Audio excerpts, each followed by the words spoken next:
I'm Dave, and thanks for joining me here in the PhatPhish guitar studio, where today we're going to be checking out this. It's the Fender Classic Player 60s Baja Telecaster. Now, so that name's a little bit of a mouthful, but what it means is the Classic Player series are ones that kind of include features for the guitar from a particular era, but they're not specific year reissues, so it's not a model on any specific year of Telecaster. Just it's a Classic Player 60s means it includes the sort of features you'd expect to find on a 1960s guitar. The Baja bit means it's got a few extra tricks up its sleeve which are specific to this model of guitar. Before I go any further, I'm going to issue my usual sort of warning for videos like this. This is a review, it's a demo, whatever you want to call it. I'm showing you the features of the guitar. I am going to explain what it is you're looking at and listening to. I'll explain the features, I'm going to talk about it. I get a lot of hate mail and correspondence of people saying, "Oh, shut up, why are you talking? Just play the guitar." My videos are aimed at people who actually have an attention span and intelligence and want to understand what it is that they're seeing and hearing, so I'm going to talk about things. If you're not one of those people, you have no attention span, you just want to listen to somebody play guitar, now's the point. You click the dislike button, go off and find something else. The rest of you, if you stick around, we'll get into the nuts and bolts of what this guitar is all about. Okay, so as I said, it's a Classic Player 60s, so it has features on here that you would expect to find on a 1960s Telecaster. Obvious one when you look at it is the fingerboard. This has got a Rosewood Fingerboard. During the 50s, Telecasters were made with a one-piece maple neck. In the 60s, they switched to using a Rosewood Fingerboard. Reason being, if you've seen a vintage 50s Telecaster neck, you'll know just how dirty and kind of worn they get.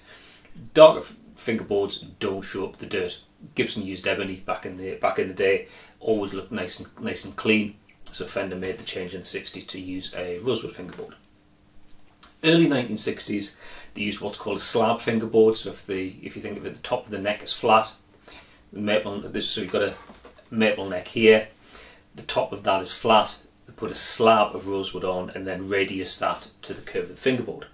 Later on in the 60s, they went to what's called the laminated fingerboard, or something called a round lam fingerboard, where the actual neck itself is curved, the maple surface is curved, and then a thinner piece of rosewood's put over the top and laminated, so both the top of the neck and the fingerboard are kind of curved. This is the full fat slab fingerboard, which I prefer, with clay dots, which you would expect to find typically in the early 1960s. Also on the neck, we've got some vintage style tuners. I haven't actually looked into the technical specs on these, but certainly the responsiveness on them, they feel like they're a larger ratio than the typical like real vintage tuners. I feel like they have a really good action to them. 21 frets, as you might expect on a vintage style guitar.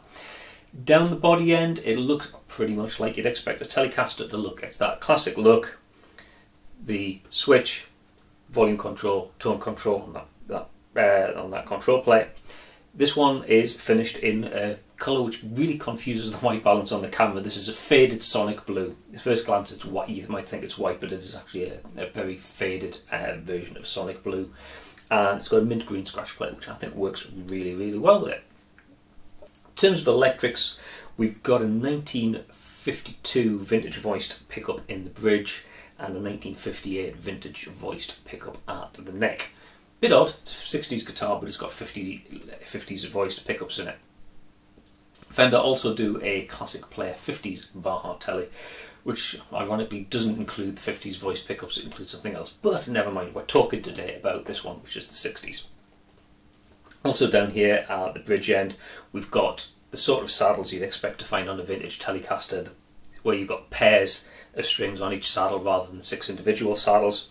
Not as precise for adjusting intonation, but people will argue it gives you a better sound because you've got just a bigger lump of metal there to conduct the vibrations from the strings into the guitar body. And these particular ones are brass saddles. Other tellies you'd expect possibly to find steel ones, but these are big solid brass saddles that work really, really well, getting the sound from the strings into the guitar body. Like I said, in terms of being faithful to a particular year, that's not really the aim of the classic player guitar. So you're not going to get something that's a true vintage reissue. It's just kind of capturing the sort of style of the guitar from that decade. It's also got a poly finish on it rather than nitro, which you'd expect to find back in the day, but that's the sort of thing you'd expect to find on modern guitars, just because of economy, mass production, and some various environmental things about how hard it is to work with nitrocellulose. Polyurethane finish is kind of order of the day. Okay, so that's enough about the construction and the features. What is it about this that makes it a Baja Tele rather than just a bog standard classic player? Well, if you have a look at the plate on the heel of the neck, it says Fender Custom Shop Designed, and it's what the custom shop guys have put into the design that kind of sets this apart. The difference is really all in the electrics. Now, if you're looking carefully, you might be able to tell that the volume control looks a little bit different to the tone control. And you're right, in the middle of the volume control there is a push switch, what Fender call the S1 switch, which allows us to affect the way one of the pickups works. And that in conjunction with this four-way pickup selector. Yep, that's right, it's a four-way pickup selector, not the bog standard three-way selector you'd normally expect to find on a Telecaster, that opens up a whole load of extra sounds. I say a whole load of extra sounds, it's basically you've got 6 available sounds out of this, as opposed to 3 that you would get in a normal Telecaster. 6 isn't maybe a whole lot, but it's twice what you get in a normal Tele, and it is really, really versatile. So let's take a look at the different options that we've got down here and hear how they sound. Just going into the clean channel on the amp, the S1 switch is off, which is like the normal behaviour. And with the switch back here in position 1, we've got this bridge pickup, the vintage 52 voiced pickup on its own.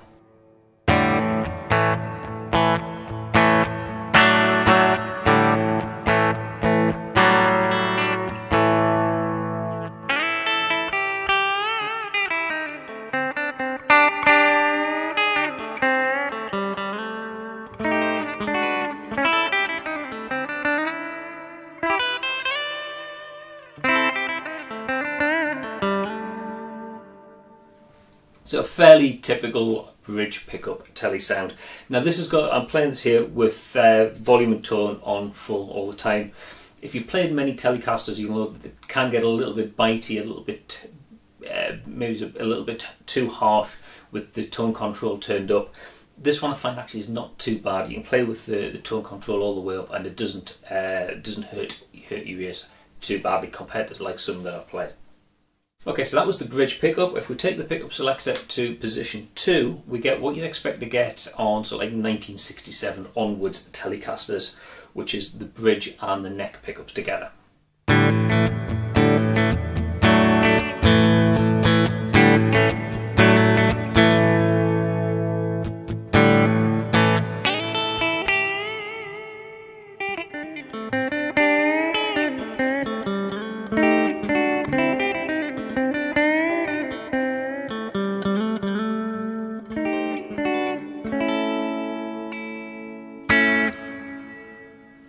And taking it to position 3 is the neck pickup on its own.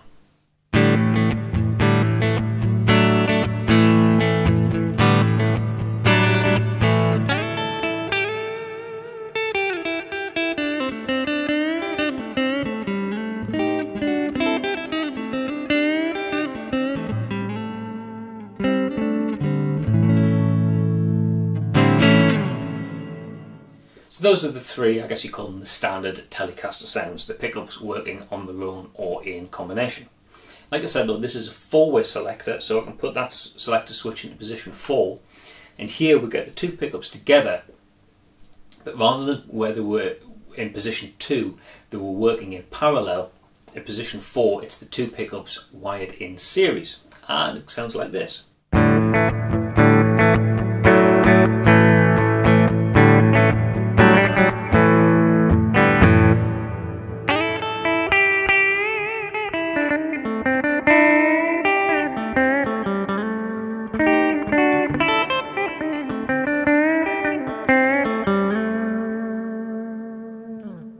So there, I think it's a bigger sound, fatter sound. It's getting closer to the sound of a humbucker perhaps, rather than a single coil type of sound. So that's 3 standard sounds plus 1 more. What I can do is I can take this pickup selector switch back to position 2, so these 2 pickups in parallel, but push down the S1 switch on the volume control, and this gives us the 2 pickups together in parallel, but one of them is out of phase.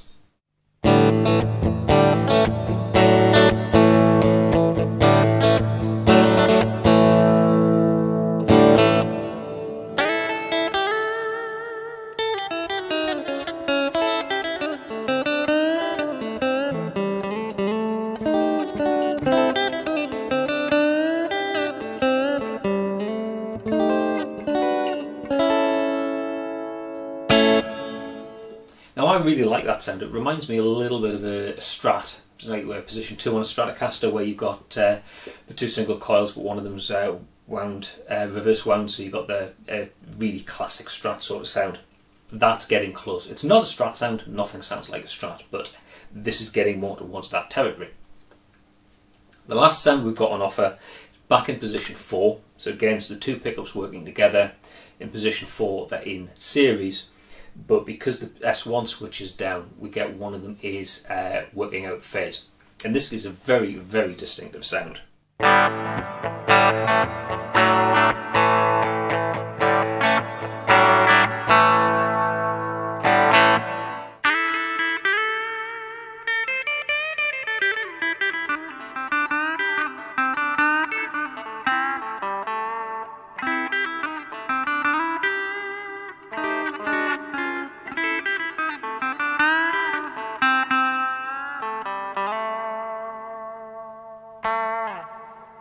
Now, to be honest, that's probably my least favourite sound out of the ones on offer. I think possibly for country playing though, it's got a lot of potential, so I certainly wouldn't discount it.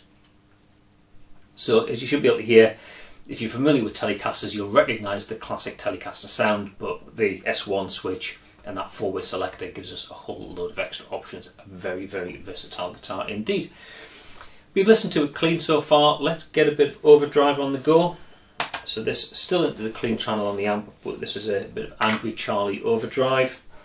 Back onto the bridge, pick up on its own.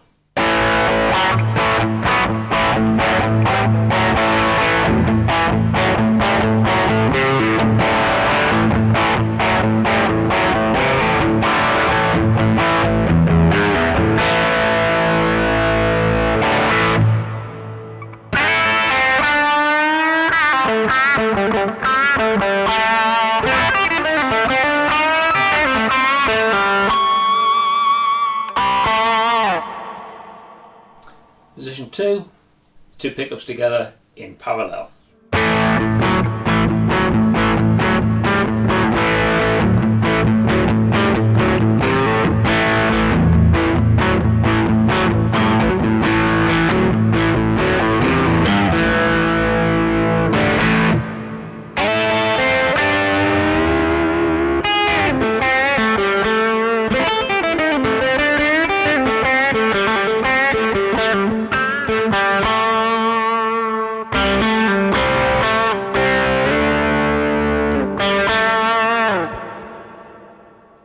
Position 3, neck pickup on its own.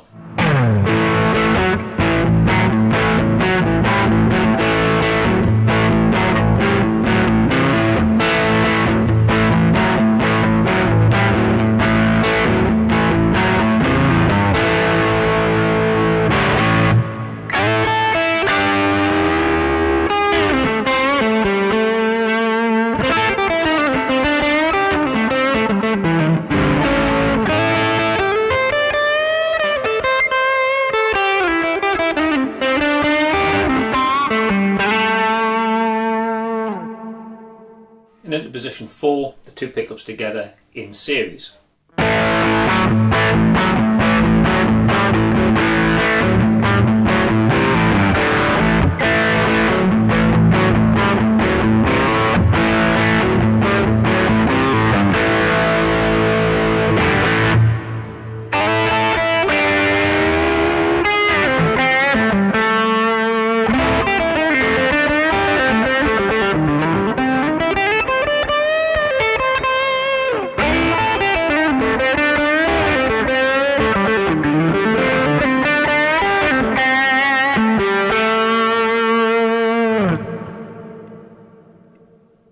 back into position 2, S1 switch together, so we've got these two pickups together in parallel, put one of them out of phase.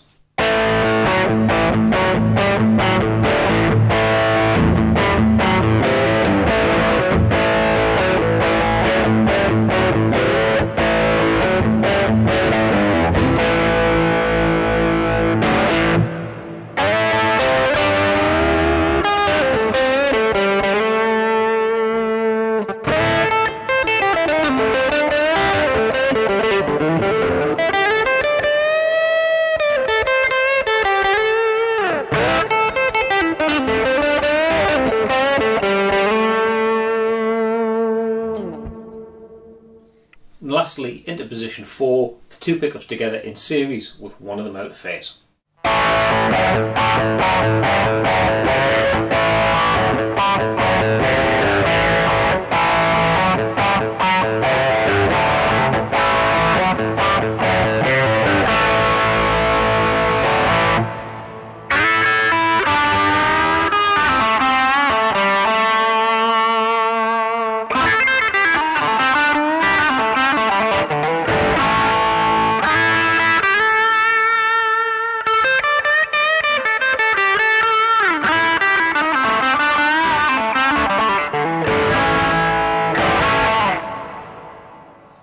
As you can hear then, a very versatile guitar in terms of sounds, both clean and overdriven. Not using any real effects here, basically you've got the sound of the guitar into the clean channel on the amp. The only effects we've really got is a little bit of reverb from the Boss RV6 reverb pedal down there. Like I said, those last sound samples, we had a bit of Angry Charlie Overdrive. Later on in the video I'll kind of play around a little bit more with some general playing so you can hear how it sounds sort of amongst other things in general use. But let's talk about the playability. It's really playable, it's a really comfortable guitar. The neck profile is like 60s-ish. It's not a huge baseball back like you might find on some sort of 50s guitars. It's not super slim, it just feels right. It's like a vintage C profile, so it's a little bit fatter, tiny bit fatter than it's like a modern C profile that you might find on a Strat or a Telecaster if you went out and bought one in the shops now. But really playable right the way up the neck. Enough wood to be able to get a hold of it, really squeeze the notes if you want to get into string bending, but not so chunky that it kind of gets in the way. It just works really well for me. As I said, it's got a poly finish, and that means the neck, the back is finished in the poly lacquer. It's gloss finish. Ideally I would have loved that to be satin. I find the satin back neck is much more comfortable, but this is the classic Player series, so it kind of goes back to more vintage stylings. The satin back is more of a modern feature, so the fact that this is gloss, I guess it's kind of in keeping. To be honest, it's not too bad. I've played far worse necks for getting really like sticky, you know, when you've been playing for a while and your hands getting sweaty. It's not too bad. It's still really playable. Also, while we're talking about the neck, a little detail around the back of the headstock here is the serial number. The serial number on this begins MX, which tells us it's made in the Mexico factory. Now, there's a whole separate argument to be had about USA versus Mexican-made Fenders. If you want to have that in the comment section down below, you're more than welcome. I've got other videos on the channel where I talk about USA and Mexico guitars, and it always sparks a lot of debate in the comment section. The reason I mention it is Mexico, people tend to think as being the cheaper end as opposed to more the mid-range end of the market, shall we say. It's not made in the Far East, which tends to be the cheaper end of the market. Like the Squires, you get the Mexican guitars, which are mid-range, and then the higher end stuff's made in USA. This is made in Mexico. It's not a cheap guitar. This is probably, yeah, you shop around and, you know, depends where you are in the world and actually when you're watching this. At the time of recording, which is, where are we now? Late February, early March 2019. This is about £750 probably if you shop around, which is not cheap for a Mexican guitar. I think this is the most expensive non-signature guitar that comes out of the Mexican factory. but you're paying for all of that extra flexibility in the wiring, and that's kind of that custom shop design. It's not made by the custom shop, so you're not paying custom shop prices, but there is a bit of a premium for the input that the custom shop guys have had. To be honest, I don't really have a problem with paying that sort of money for this guitar. It is really, really versatile, a really good workhorse guitar. There's something about Telecasters, and there's somebody else, I can't remember who was it. Oh, it's Levi Clay. If you haven't checked out Levi Clay's channel, have a look at his channel. He's a big Telecaster fan, and he's done a couple of videos about why Tellies are like the best guitar by not being the best guitar. There's all sorts of things about these guitars you look at and think, well, like the shape of the body, if only it had a forearm contour here, or a belly cut like you get on a Stratocaster, or what if you had 22 frets instead of 21, and maybe this isn't the most ergonomic layout of controls, but it just works as a complete workhorse guitar. I don't think you can beat a Telecaster. I was having a conversation with somebody the other day about debating about what's your best guitar, and I said, well, I suppose like my Williams Evo technically is my best guitar in terms of features and that, but I still absolutely love my custom shop Strat. Is a really, really nice guitar to play. But if you ask me to just pick up a guitar to go out and jam with somebody, I'd be thinking, well, do I take the custom shop, do I take the Williams, or do I take my Thompson? But then there'd be the little voice in the back of my head saying, well, you can always just take the Telecaster. And especially with like the Baja Tele, because you've got the extra sounds, you've got that position 4, it gives you something that I think is getting towards a humbucker sound. You've got that position 2 with the out of phase starting to get a little bit more stratty. It is an incredibly versatile guitar. Other thing to mention in terms of value for money, all you get in terms of extras with this is a gig bag. It's not a bad gig bag actually. It's possibly not deluxe or luxurious, but certainly it's a lot better than some of the gig bags I've come across in my time. So for £750 you get a lot of guitar and a gig bag, so I would recommend it. The only difference between this guitar here and the one you'll go and find in the shops nowadays is, like I said, this one's got a Rosewood Fingerboard. If you go shopping now, the chances are the ones you can find are going to have a Power Ferro fingerboard. No real difference tonally. If there is, it's so little a difference. You're probably only going to be hearing in a really, really scientific A/B thing. Just picking it up and playing it, it doesn't really matter. Cosmetically, Power Ferro's a little bit paler. Anything I'd change on this guitar? Well, all I did was I took the standard strap buttons off and put strap locks on. Jim Dunlop dual design strap locks. I have those on all my guitars. I think they're a really good investment, and for my money they're the best strap locks you're going to get. The maple on the neck, it's not the prettiest. It's got a few little dark marks in it, but at the end of the day it's wood. They're going to have natural variance. The fingerboard itself, the Rosewood, it is quite a dry example. You should always kind of oil your fingerboard a couple of times a year when you're doing setups and so on, just to kind of rejuvenate it. This one I find it does take quite a lot of lemon oil to keep it in good condition. Maybe it's just the piece of wood, maybe it's the life it had before it got to me. I don't know how long it had been sitting in the shop before it came to me, but yeah, that's minor nitpicking. Otherwise, it's a really, really good guitar. So if you haven't got a Telecaster, get yourself a Telecaster. Everyone should have a Telecaster in their life. And if you want something with a bit of versatility and a nice vintagey sort of feel, the classic player Baja Tele is worth looking at. If you're not into Rosewood or Power Ferro fingerboards, or you want something more 50s style, there is, like I say, a classic player 50s one. A choice of 2 or 3 different colours. So this is the faded Sonic Blue. But yeah, if you get down to your local music store, well worth a few minutes of your time to check out. Okay, that's all for now. If you're interested in seeing other videos that I post on the channel, then please subscribe down there. There's a subscribe button you can click on and be notified anytime I upload any new videos. If you like this video, please click like. If you want to leave a comment, let me know what you think of the guitar.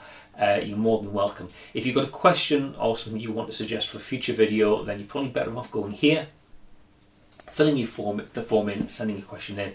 That's more reliable than leaving things in comments. I don't always see comments on videos, but that form I will see. So if you want to ask me something to include in a future video, then that's the way to do it. Okay, that's all the talky stuff out the way. Let's get on and actually play this thing.